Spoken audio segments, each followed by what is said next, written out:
Welcome to Majid science. आपका स्वागत है आपके अपने यूट्यूब चैनल माजिद साइंस में।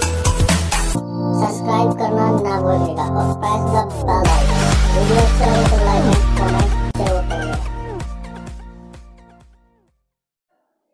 नमस्कार दोस्तों, आपका स्वागत है एक बार फिर से आपके अपने YouTube चैनल माजिद साइंस पर। आज हम आपके लिए लेकर आए तिरंगों पर आधारित कुछ महत्वपूर्ण क्वेश्चन आंसर जो कि आपसे आने वाले कंपटीशन एग्जाम में पूछे जा सकते हैं।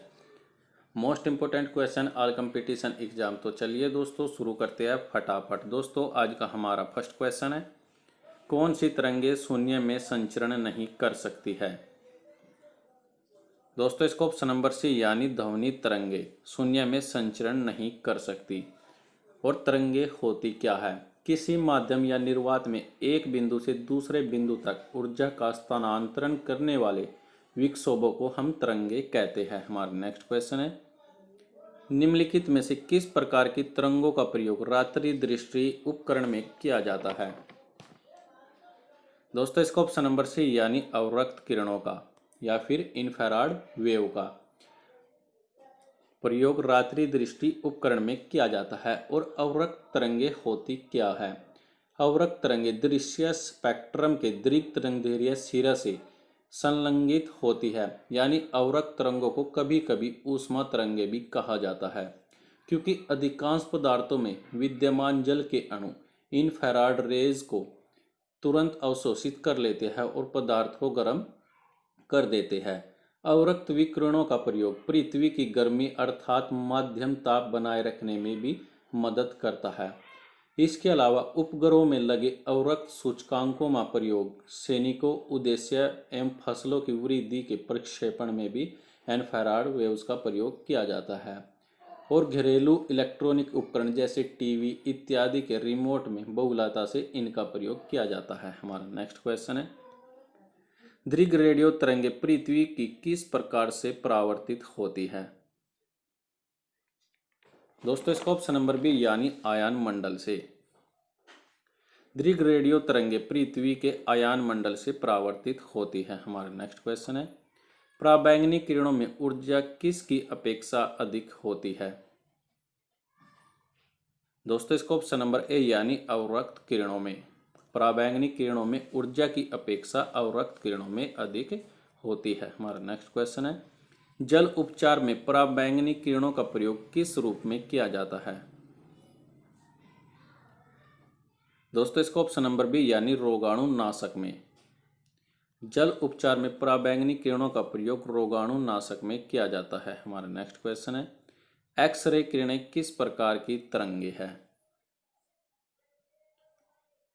दोस्तों इसका ऑप्शन नंबर सी यानी विद्युत चुंबकीय। एक्सरे विद्युत चुंबकीय तरंगे है। हमारा नेक्स्ट क्वेश्चन है, कॉस्मिक किरणें निम्न में से है?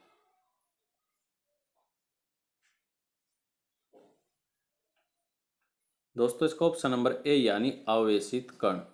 कॉस्मिक किरणें आवेशित कण है। और कॉस्मिक किरणें होती क्या है? ये विद्युत चुंबकीय तरंगे नहीं होती। कॉस्मिक किरणें सौर तंत्र से बाहर उत्पन्न हुई उच्च ऊर्जा विकिरण होती है और ये उच्च ऊर्जा वाले आवेशित कणों से बनी होती है। हमारा नेक्स्ट क्वेश्चन है, एफएम प्रसारण सेवा में प्रयुक्त होने वाली आवर्ती बैंड का परास होता है? दोस्तों इसका ऑप्शन नंबर डी यानी 88 से 108 मेगाहर्ट्ज के मध्य एफएम प्रसारण सेवा में प्रयुक्त होने वाली आवर्ती बैंड का परास होता है, जबकि टीवी में 54 से 890 मेगाहर्ट्ज के मध्य के बीच में आवर्ती का परास होता है। हमारा नेक्स्ट क्वेश्चन है, एमआरआई मशीन में निम्न में से किसका प्रयोग किया जाता है? दोस्तों इसका ऑप्शन नंबर डी यानी विद्युत चुंबकीय तरंगे का प्रयोग एमआरआई मशीन में किया जाता है। अब विद्युत चुंबकीय तरंगे यानी इलेक्ट्रोमैग्नेटिक वेव्स होती क्या है? वे तरंगे जिन्हें संचरण के लिए भौतिक माध्यम की आवश्यकता नहीं होती तथा जो निर्वात में भी संचरण कर सकती है उन्हें हम विद्युत चुंबकीय तरंगे कहते हैं। और इन तरंगों को गैर यांत्रिक तरंगों के नाम से भी जाना जाता है। उदाहरण के रूप में प्रकाश तरंगे, रेडियो तरंगे, एक्स-रे तरंगे, विद्युत चुंबकीय तरंगों के उदाहरण है। हमारा नेक्स्ट क्वेश्चन है, एक्स-रे किरणों का प्रयोग किसके लिए किया जाता है? दोस्तों इसका ऑप्शन नंबर बी यानी बहुमूल्य पत्थरों और हीरों में खराबी का पता लगाने के लिए एक्स-रे किरणों का प्रयोग किया जाता है। अब एक्स-रे किरणें होती क्या है? एक्स-रे किरणों की तरंग दैर्घ्य 10⁻⁻13 मीटर से लेकर 10⁻⁻8 मीटर तक की होती है और इसका प्रयोग चिकित्सा में ज़्यादा किया जाता है। हमारा नेक्स्ट क्वेश्चन है, निम्नलिखित में से किस विकिरण में सबसे कम तरंग दैर्घ्य होता है? दोस्तों इसका ऑप्शन नंबर सी यानी गामा किरणों में।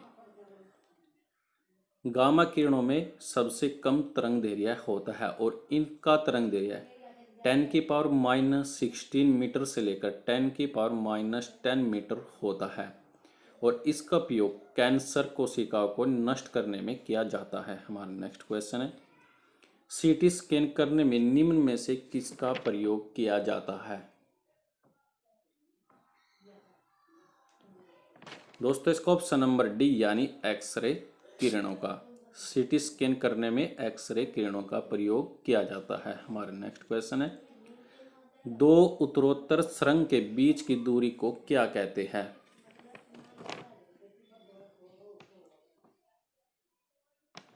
दोस्तों इसका ऑप्शन नंबर बी यानी तरंग दैर्घ्य। दो उत्तरोत्तर सुरंग के बीच की दूरी को तरंग दैर्घ्य कहा जाता है। हमारा नेक्स्ट क्वेश्चन है, दूरसंचार के लिए निम्न में से प्रयुक्त तरंगे कौन सी है? दोस्तों इसका ऑप्शन नंबर डी यानी माइक्रोवेव। दूरसंचार में प्रयुक्त होने वाली तरंगे आपकी माइक्रोवेव होती है यानी सूक्ष्म तरंगे। अब सूक्ष्म तरंगे होती क्या है? सूक्ष्म तरंगे लघु तरंग दैर्घ्य वाली रेडियो तरंगे होती है जिसकी आवृत्ति गीगाहर्ट्ज में होती है और इनका तरंग दैर्घ्य 1 मिलीमीटर से 0.1 मीटर के बीच में होता है। इन तरंगों का प्रयोग विमान संचालन में रडार प्रणाली में प्रयोग किया जाता है और इसके अलावा इनका प्रयोग माइक्रोवेव ओवन में भी इनका प्रयोग किया जाता है। माइक्रोवेव ओवन में सूक्ष्म तरंगों की आवृत्ति इस प्रकार से चुनी जाती है कि जल के अणु के अनुनाद और आवृत्ति से मेल खा सके। इससे किसी भी जलयुक्त खाद्य पदार्थ का ताप बढ़ जाता है। इसके अलावा सूक्ष्म तरंगों का प्रयोग मोबाइल फोन एवं वाईफाई में भी इनका प्रयोग किया जाता है। हमारा नेक्स्ट क्वेश्चन है, टेलीविजन के दूरस्थ नियंत्रण के लिए किस प्रकार के विद्युत चुंबकीय विकिरण का प्रयोग किया जाता है? दोस्तों इसका ऑप्शन नंबर ए यानी अवरक्त तरंगों का। टेलीविजन के दूरस्थ नियंत्रण के लिए अवरक्त प्रकार की विद्युत चुंबकीय विकिरण का प्रयोग किया जाता है। हमारा नेक्स्ट क्वेश्चन है,